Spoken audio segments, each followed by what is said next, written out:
제1차 대전이 끝나면서 영국의 위임 통치가 된 팔레스타인에 유대인들이 모여들기 시작하였다. 그러나 팔레스타인은 7세기 이래로 아랍인의 거주지가 되었고 예루살렘을 두고 유대인과 아랍인 사이에 쟁탈전이 벌어지고 있었다. 그런 상황에서 제2차 대전 동안 나치스의 유대인 박해는 더욱 많은 유대인을 팔레스타인으로 집결하게 하였다.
수학은 수학 자체의 활용도 있지만 오히려 그 사고방식이 중요합니다.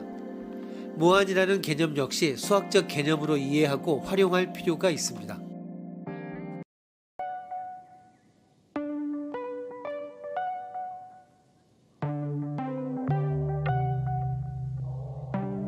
그림을 보면 n분할된 n개의 반원주의 총 둘레는 어느 n에 대해서도 한결같이는 파이다.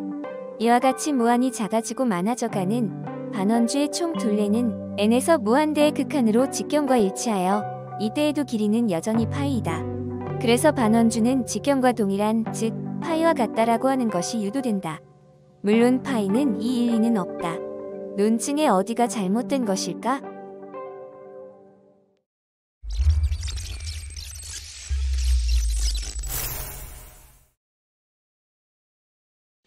(0.9999의) 극한이 1이 되고 직선을 무한히 분할해 길이가 제로의 점으로 보이도록 하는 것처럼 수량의 극한치는 거기에 도달하는 과정과는 완전히 성질을 달리하는 일이 벌어집니다. 그러나 수량과는 달리 형태라는 것은 크기와는 무관하게 정해진 질적인 성질이기 때문에 아무리 작게 해도 변질되지 않습니다. 끊임없이 전멸하는 톰슨의 램프의 교체 상태와 같이 극한으로 수렴해 나가지 않습니다. 따라서 무한히 작고 많아져가는 반원주의 모임은 n이 무한의 극한에서도 여전히 반원주의 모임이며 직선인 직경과는 일치하지 않습니다. 문제를 정삼각형 버전으로 바꾸어 2는 1이 되는 것도 완전히 똑같은 방식으로 해결됩니다.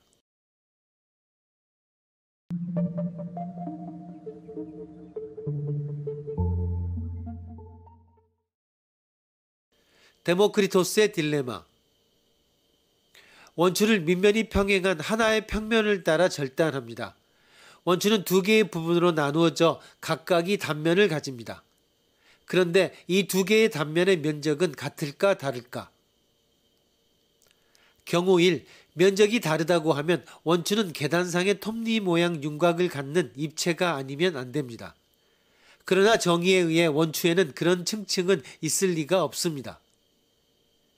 경우 2. 면적이 같다고 하면 원추는 단면적이 변화할 수 없고 어디를 잘라도 같은 면적이 되어 전체가 원통과 같은 곧은 입체가 아니면 안 될 것입니다.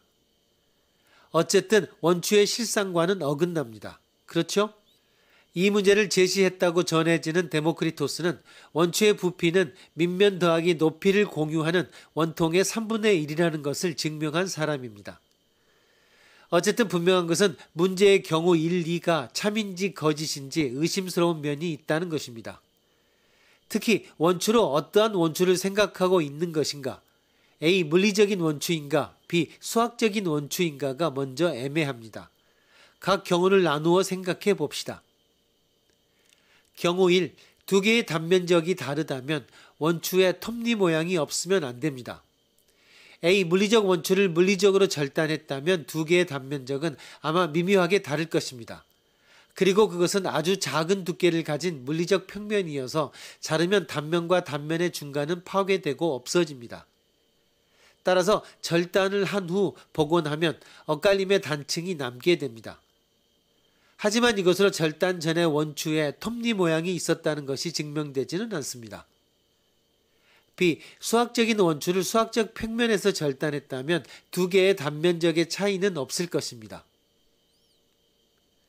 경우 2. 두 개의 단면적이 같으면 원추는 원통이 아니면 안 됩니다. A. 물리적인 원추의 경우 두 개의 단면적은 같게 되지는 않습니다. B. 수학적 원추의 절단을 생각하면 수학적 평면의 두께는 제로이므로 두 단면의 변화가 제로인 것은 당연합니다. 하지만 이는 원통, 원추, 구에 모두 해당되는 사항이므로 단면이 같다고 하는 것은 어떤 결론도 내놓지 못합니다. 단면적 변화율 0분의 0이라는 것은 0이 아니라 단순히 부정이기 때문입니다. 원추의 절단 평면에 있어 두 개의 단면은 완전히 동일하지만 조금이라도 다른 평면이 있어 단면의 크기는 다를 수 있습니다.